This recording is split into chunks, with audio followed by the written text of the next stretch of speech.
요한복음은 잘 아시는 대로 사도 요한이 있었습니다. 사도 요한은 젊을 적에 쓴 것이 아니라 그의 나이가 거의 주님 나라 가기 가까울 때, 그리고 그 임종 전에까지 요한복음으로부터 시작해서 요한계시록까지 성경을 차근차근 써 가게 됐습니다. 급하게 써내려갔죠. 그런데 사도 요한이 성경을 이렇게 기록을 안 하다가 갑작스럽게 기록하게 된 이유가 있습니다.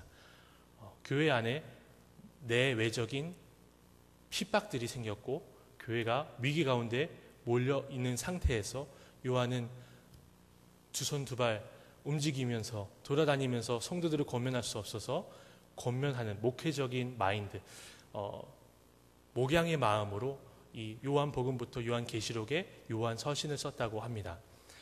우리가 그 당시의 대외적인 문제들에 대해서 한번 생각해 보면, 첫 번째로는 그 당시에 예수님을 믿지 않고 유대 교회에 철저했던 유대 교인들을 우리가 생각해 볼 수 있습니다. 그 사람들이 이제 그리스도인들을 이제 예수님을 믿는 사람들 시기에서 핍박했습니다. 시기에서 핍박하기 시작하니까 그들에게 핍박이 굉장히 강했던 것 같아요. 원래는 이방인들이 유대교에 관심이 있어서 돈 많은 유대인들이 유대교회에 입교는 하지 않고 그들 주변에 머물러 있었어요. 그래서 경제적인 지원도 받고 또 정치적인 지원도 받았는데, 이제는 그 이방인들에게 이방인의 빛이신 예수께서 선포가 되니까요, 이제는 유대교에 가서 할례를 받지 않고 음식법을 지키지 않아도 구원을 받을 수 있다고 하니까 이 유대인들 주변에 머물러 있던 이방인들이 다 그리스도인들에게 가버렸습니다. 경제력이나 정치권에 모르는 이런 좋은 것들을 받았던 것들이 다 그리스도인들에게 가버리니까요, 이방인들이 가버리니까 시기에서 핍박했던 것 같습니다. 또한 AD 70년에 있었던 그 예루살렘 멸망 때도요, 기독교인들이 다 산으로 도망가 버렸어요. 왜냐하면 예수님께서 산으로 가라는 그 말씀을 하지 않으셨습니까? 사복음서에. 그리고 또 이제 예언자가 그런 얘기를 했어요. 그래서 다 도망가 버렸습니다. 그래서 저 사람들은 유대인들이 죽어 나가는데 산으로 도망간 사람들, 이래서 많이 시기를 당했다고 합니다. 근데 요한이 살아있을 때는 안 그랬던 것 같고요. 그리고 또 그 당시에 로마 황제가 자신을 신으로 섬기기를 강제했다고 합니다. 그래서 기독교인들은 그 대외적으로 많은 핍박을 받았습니다. 대내적으로는요, 원래 예수님을 전했는데, 헬라권에 예수님을 전했는데 예수님을 잘 받아들여서 예수님 믿는 것처럼 보였던 사람들이 갑자기 교회를 떠나고, 그리고 예수님의 복음을 이해하지 못해서 오해해서 이단이 돼서 다른 복음을 가르치는 행태들이 나타나기 시작했습니다. 그럴 때 요한은 오늘 진리의 말씀을 기록하면서 이렇게 기록하고 있습니다. 우리 요한복음 15장 1절을 같이 한번 읽어볼까요? 같이 읽어보겠습니다. 시작. 나는 참 포도나무요 내 아버지는 농부라. 예수님이 직접 하신 말씀들이 가장 많은 것이 요한복음입니다. 특별히 요한복음 15장 1절에 예수님께서 참 포도나무라고 자기를 지칭하셨습니다. 그냥 포도나무가 아니라 참 포도나무라고 하신 이유를 우리가 좀 생각해 볼 수 있었으면 좋겠습니다. 구약 성경에 보면 이스라엘 백성들, 아브라함으로부터 시작해서 야곱의 12아들, 그리고 12아들이 애굽에 내려가서 민족을 이루고, 그리고 그 민족이 10가지 재앙으로 나왔을 때 하나님은 그들을 그 이후로 포도나무라고 자주 비유하셨습니다. 그래서 구약 성경 이제 선지서들을 보시다 보면요, 포도나무를 심었는데, 좋은 포도나무를 갖다 심었는데 나쁜 열매가 맺었다고 하면서 하나님이 이스라엘에게 훈계하시는 부분들이 나와요. 또 열매를 맺게 잘 해놨는데 열매를 안 맺는 그런 모습으로 나오게 됩니다. 우리가 구약 성경을 잘 살펴보다 보면요, 구약 성경에 이스라엘 백성이 하나님이 참 좋은 열매를 맺는 좋은 나무로 심어 놓으셨는데 그렇지 못한 삶을 살고 있는 것을 아주 자세하게 볼 수가 있습니다. 이스라엘 백성 애굽에서 나올 때부터요, 하나님의 백성답게 살지 못했습니다. 홍해 앞에 가니까요, 우리를 애굽에 매장지가 없어서 끌고 왔냐 그러지 않나요? 홍해를 갈라서 하나님께서 그 가운데를 마른 땅처럼 건너가게 하시니까요, 물이 없으니까 죽이려고 데리고 나오셨냐? 그리고 신의 산에서는 황금 송아지를 만들어서 우리 하나님이라고 이야기를 하는 이스라엘 백성들을 우리가 쉽게 찾아볼 수가 있습니다. 그들이 약속의 땅 가나안에 들어가서는 뭘 했습니까? 사사시대의 어두움 가운데 있었습니다. 왕을 세우고 나서는 다윗왕이 죽고 솔로몬이 수많은 이방 공주들과 결혼하고 수많은 우상들을 가지고 와서 함께 섬기는데 이스라엘 백성들은 같이 동조하게 됩니다. 열왕기서나 역대서를 보게 되면, 우리가 역사서를 보게 되면 마지막 이스라엘의 끝이, 이스라엘 하나님의 나라라고 불렸던, 포도나무라고 불렸던 이스라엘 끝에 열매가 있었습니까? 다 망했습니다. 다 망하고 끌려간 게 이스라엘 백성의 역사였습니다. 그런데 오늘 예수님께서 구약의 포도나무로 보였던 그들이 포도나무가 포도 열매를 맺고, 좋은 포도나무가 좋은 포도 열매를 맺고, 나쁜 포도나무가 나쁜 포도 열매를 맺듯이 그들이 좋은 포도나무로 하나님 심으셨고 하나님의 백성으로 부르셨음에도 불구하고 포도나무가 포도 열매를 맺듯이 이스라엘 백성이 하나님의 백성답게 살지 못했던 그 포도나무 말고 참 포도나무로 우리 예수님께서 오셨다는 것을 오늘 본문은 가르쳐주고 있습니다. 예수님은 참 포도나무셨습니다. 우리가 이제 이스라엘 백성들이 그렇게 실패했다고 해서 하나님이 실패하신 것은 아닙니다. 하나님은 성공하셨습니다. 누구를 통해서요? 그의 아들 예수 그리스도를 통해서요. 여러분, 하나님의 아들 예수 그리스도께서 이 땅에 오셔서 우리가 그분께 접붙임 당함으로, 그분으로부터 올라오는 수액을 받음으로 우리가 생명을 얻었다는 것이 구원의 복음입니다. 이것을 떠나서는요, 구원 받을 수 있는 방법이 없습니다. 우리가 이것을 볼 때, 요한이 그래서 이 예수님 말씀하신 것을 이곳에 이렇게 자세하게 기록하면서 한 글자 한 글자 써내려 갖고 나가는 것을 볼 수가 있거든요. 우리 2절을 한번 같이 한번 읽어보겠습니다. 2절입니다. 시작. 무릇 내게 붙어 있어 열매를 맺지 아니하는 가지는 아버지께서 그것을 제거해 버리시고, 무릇 열매를 맺는 가지는 더 열매를 맺게 하려 하여 그것을 깨끗하게 하시니라. 참 포도나무이신 예수님께 붙어 있다고 해서 다 신자는 아닌 것 같습니다. 여기 보니까요, 무릇 4개 붙어 있어 해서 4개에 해당하는 이 헬라어 단어는요, 그러니까 우리는 한국 사람들은 목소리로 강조를 하거든요. 4개 이렇게 하는데, 이스라엘 당시 로마인들은요, 엡실론이라는 하나를 딱 붙여서 강조를 만듭니다. 그래서 바로 4개 붙어 있어. 가지를 맺지 않으면 제거해버리고 잘라버리고, 열매를 맺으면 열매를 계속 맺기 위해서 접지를 한다고 예수님 말씀하십니다. 깨끗하게 하는 게 접지한다는 뜻이에요. 열매를 많이 맺기 위해서 저희 집에도 옛날에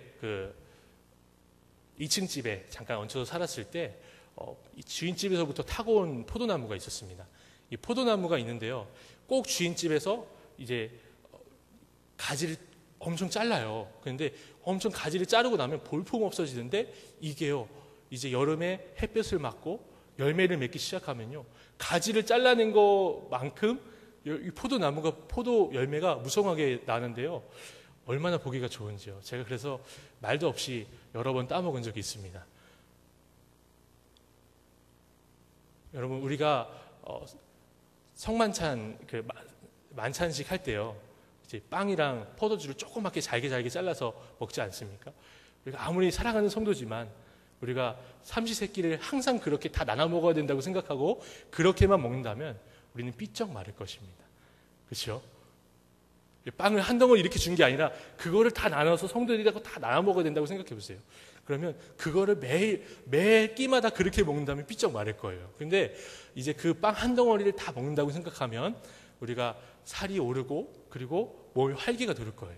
그런 것처럼 예수님으로부터 온 수액을 받아서 포도나무 열매를 맺듯이 포도나무 열매가, 포도 가지가 열매를 잘 맺기 위해서는 깨끗하게 하기 위해서 잘라버리는 이것이 필요하다고 합니다. 그런데 이 예수님께 붙어 있다고 해서 다 열매를 맺는 것 같지는 않아요. 보니까 바로 내게 붙어있는 가지라도 열매를 맺지 않으면 제거해버린다고 분명 말씀하시잖아요. 근데 청교도라고 영국에서 예수님을 바르게 믿어서 목숨을 걸고 메이플라워를 타고 지금 미국으로 이주한 사람들이 있습니다. 그분들은요, 이 말씀을 잘 이렇게 많이 묵상하셨던 것 같아요. 그래서 교회를 왔다고 해서 크리스천이라고 부르지 않고요, 이렇게 불렀다고 합니다. 처치 고어라고 불렀다고 합니다. 지금도 그런 전통이 남아 있어서 정말 이 사람이 예수님 믿는지 안 믿는지를 잘 지켜본 이후에, 청교도들이 그렇게 했던 것처럼 잘 지켜본 이후에 세례를 주고 교회 멤버십을 주고 하는 게 유럽에 아직 전통으로 남아 있습니다. 근데 한국 교회는요, 사실 제가 이제 10년, 20년 후면은 목사가 돼서 한국 교회 서비스 제가 봉사를 해야 되는데 좀 안타까운 부분들이 있습니다. 우리가 교회를 나온다고 해서 그리스도인이 되는 것은 아닙니다. 예수님께 붙어 열매를 맺어야 그리스도인이 되는 겁니다. 열매를 맺는 가지가 되어야 그리스도인이 되는 겁니다. 처치 고어, 교회 가는 사람, 예수님 믿어 구원받는 사람 맞습니까? 그 중엔 있을 수 있어요. 그렇지만 교회를 간다고 해서 구원의 보장을 할 수는 없습니다. 우리가 이 말씀을 잘 생각해 보셨으면 좋겠어요. 저도 이 아이들에게 이 본문 가지고 똑같이 설명을 했습니다. 우리가 교회를 썬데이 크리스천, 외국인 사람들은 썬데이 크리스천 이렇게 부르잖아요.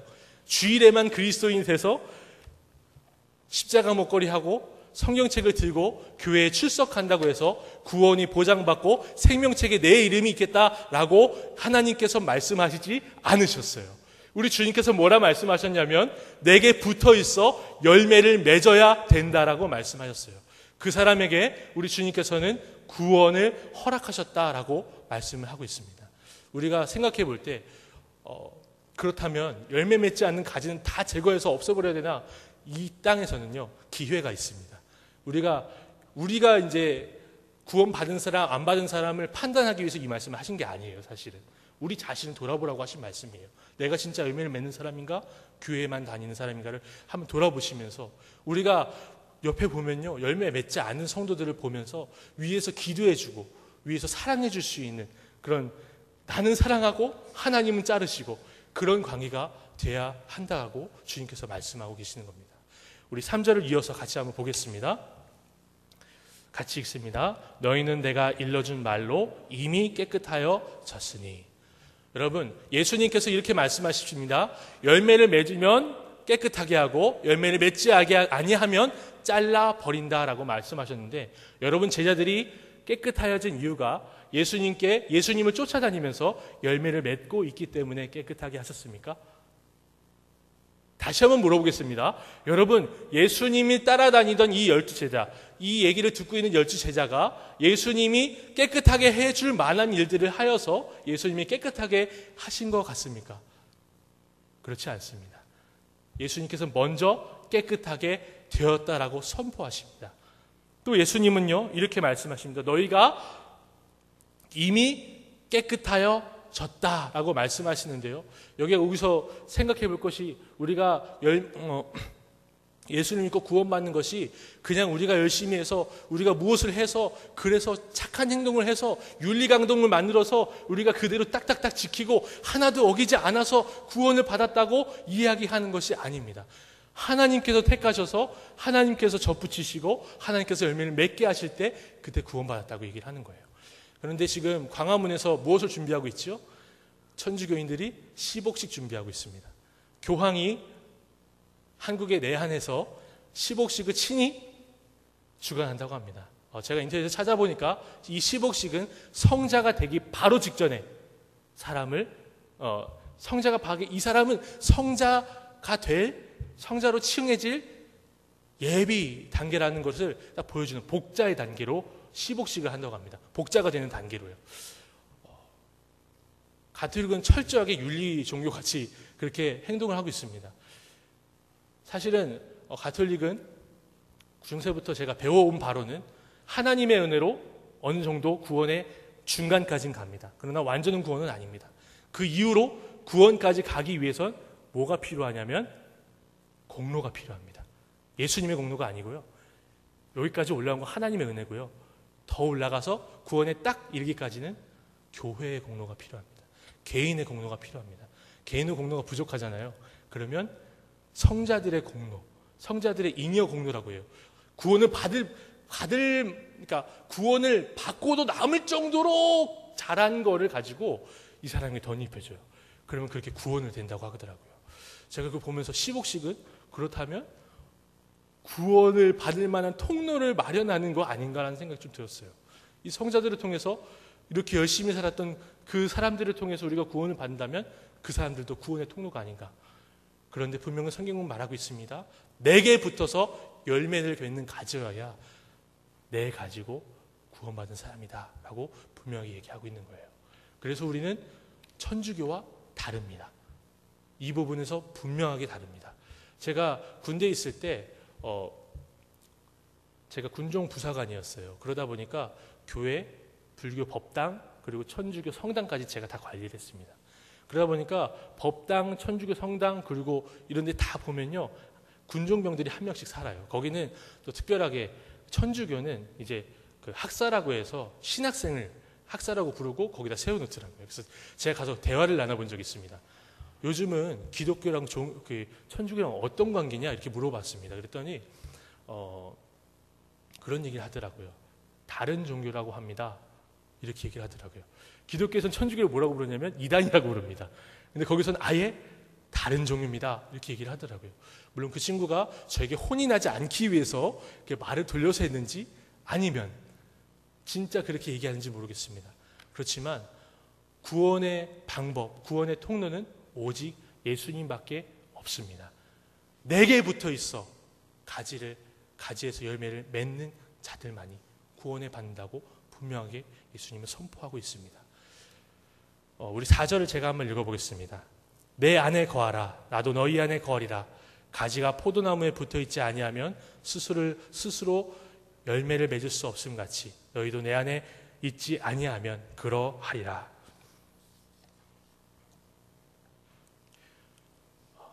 예수님께서 이렇게 말씀하십니다. 깨끗해져라 라고 이미 얘기를 하셨는데 이제는 무슨 말씀을 하시냐면 거하라, 머물라 이런 얘기를 하시는 거예요.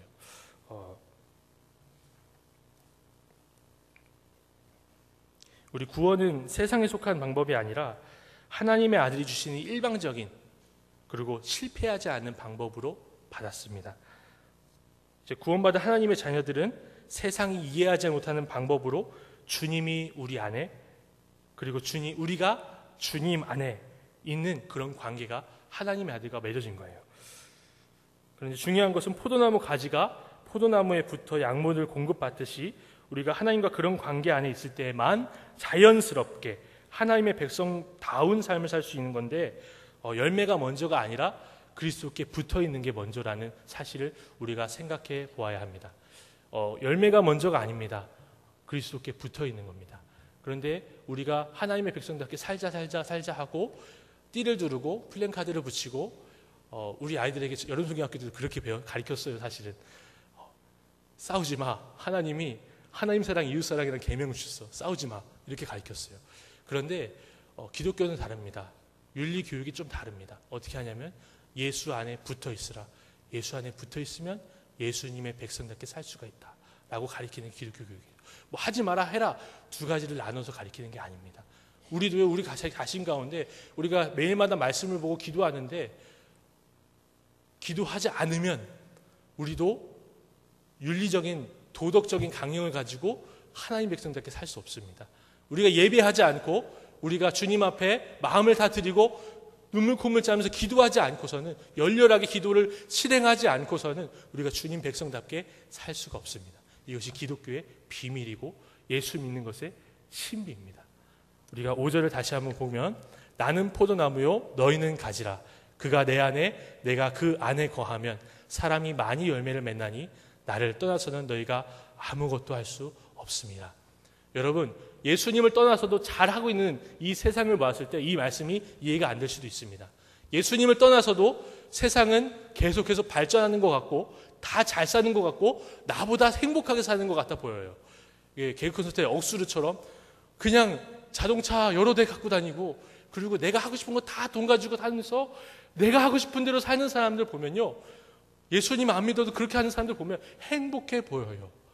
그렇지만 예수님께서 분명 말씀하시죠. 나를 떠나서는 너희가 아무것도 할 수 없다. 이 말씀은요, 나를 떠나서는 너희가 하나님께 선을 행할 수 없다는 얘기예요. 그러면 어떤 일이 벌어지는지 한번 6절 한번 볼까요? 사람이 내 안에 거하지 아니하면 가지처럼 밖에 버려져 마르나니 사람들이 그것을 모아다가 불에 던져 사르느니라. 여러분, 포도나무를 보셨습니까? 포도나무 가지를 보셨습니까? 여러분, 열매를 맺지 않는 포도나무 가지가 잘려서 마릅니다. 여러분, 포도나무 가지가 장작으로 쓰일 수나 있겠습니까? 예수님께서 너는 열매를 못 맺으니 장작으로라도 써야겠다라고 말씀하신 겁니까? 그렇지 않습니다.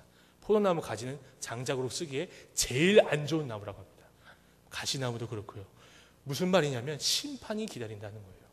여러분, 우리는 예수를 믿으니까 착하게 사는 거, 좀 덜 착하게 사는 거가 괜찮지 할 수 있지만, 성경을 보면요, 우리가 착하게 살 수밖에 없는 것, 그리고 그리스도 안에 붙여서 열매를 맺으며 그리스도인다운 열매를 매일매일 맺으며 사는 거, 그거 오늘은 힘드니까 쉬고 내일은 힘드니까 쉬고 언젠간 맺겠지가 아니라 심판이냐 구원이냐를 나누는 중요한 거라는 것을 우리가 볼 수가 있어야겠습니다. 우리가 예수를 믿을 때 그냥 예수 믿으니까 한번 참지, 예수 믿으니까 그렇게 할 수도 있습니다. 예수 안에 붙어서 예수님으로부터 오는 양분을 항상 받을 때에야 우리가 참된 그리스도인답게 살 수가 있고요. 그리스도인이 막 사는 거, 그거는 구원은 예정됐는데 지금은 하지만 돌아올 거야, 아닙니다. 아닐 수 있습니다. 조심하십시오. 그리고 하나님 앞에 우리 가족이 혹시라도 그렇다면, 옛날엔 예수 믿었어, 이제 언제쯤 돌아오겠지가 아니라 목숨을 내놓고 기도할 수 있는 저와 여러분이 됐으면 좋겠습니다. 우리 7절을 같이 보실까요? 7절입니다. 같이 읽습니다. 너희가 내 안에 거하고 내 말이 너희 안에 거하면 무엇이든지 원하는 대로 구하라. 그리하면 이루리라.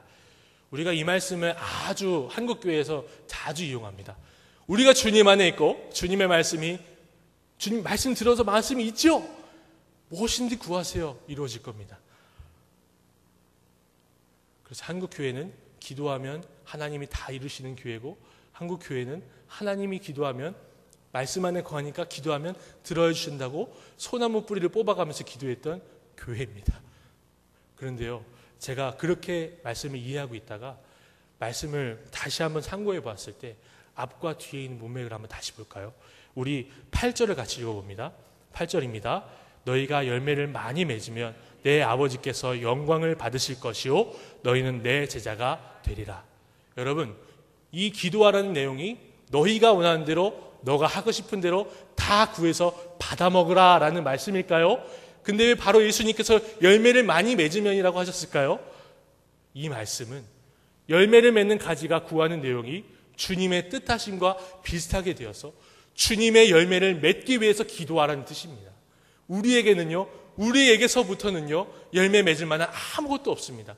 칼빈은 우리에게 이 말씀을 주해하면서 뭐라고 했냐면, 우리는 마른 가지 같은 사람들이었다. 우리는 열매를 맺고 안 맺고가 아니라 마른 가지, 심판의 불이 예비되어 있는 마른 가지 같은 사람들인데, 우리 주님께서 열매 맺는 가지로 바꿔주셨다라고 쓰고 있습니다. 여러분, 열매를 맺는 거 우리가 할 수 있는 거 아닙니다. 우리가 열심히 하면 할 수 있는 거 아닙니다. 주님으로부터, 주님, 내가 사랑해야겠는데 사랑이 부족하네요. 주님, 사랑 좀 주세요. 뜨겁게 기도해서 주님으로부터 그런 것 좀 받아냈으면 좋겠어요. 우리 부평 동교대 성도님들은 새벽마다 부르짖으실 때 이런 기도로 같이 기도했으면 좋겠습니다. 주님, 나 열매 맺을 힘이 없네요. 오늘 내가 주님 말씀대로 살아야 되는데 열매 맺을 힘이 없네요. 주님, 좀 수액 좀 더 주세요. 능력 좀 주세요. 하나님, 내가 사랑할 힘이 없네요. 사랑 좀 주세요. 이거 기도하다가 주님 주신 응답 많이 받아서 사랑이 넘쳐나는, 열매를 많이 맺는 우리 부평 동부교회 되기를 소망합니다.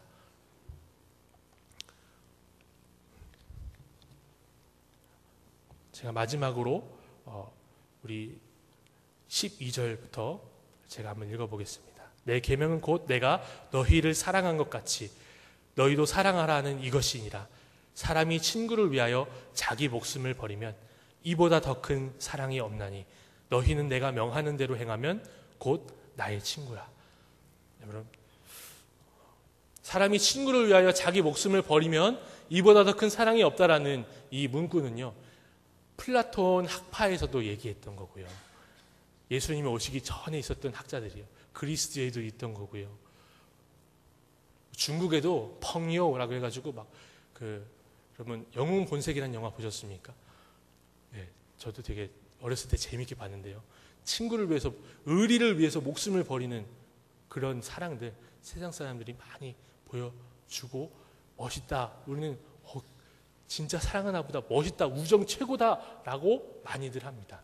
그런데 예수님께서 오늘 그런 사랑으로 우리에게 주시겠다고 약속을 하시는데요, 저는 이 말씀을 보면서 예수님이 친구라고 부르신 이게 맞지 않다고 생각해요. 왠지 아세요?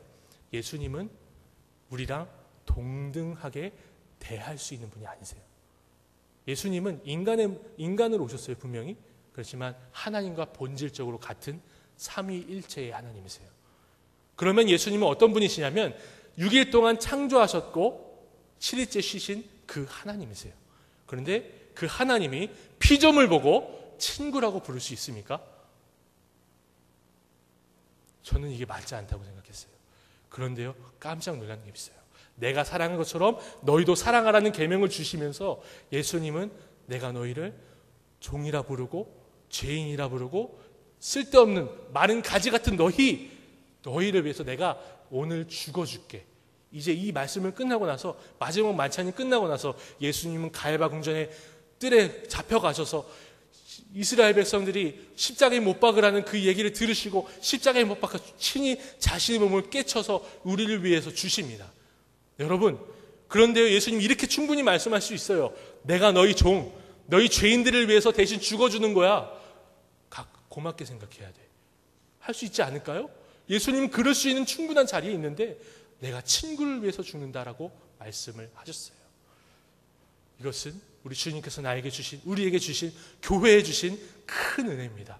예수님께서 복음으로 우리에게 주시긴 했지만 나를 불쌍히 여기셨구나로 끝난 것이 아니라 나를 친구 삼아 주셨구나라는 것을 깨닫고 아는 것이 복음으로 영생으로 사는 사람의 삶입니다.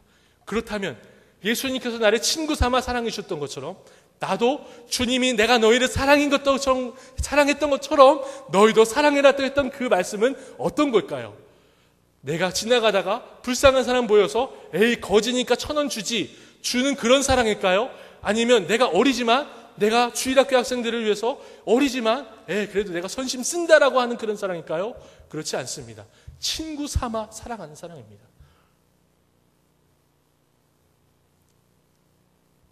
무엇인가 부족한 사람을 내가 있어서 주는 게 아니에요. 친구니까 주는 거예요.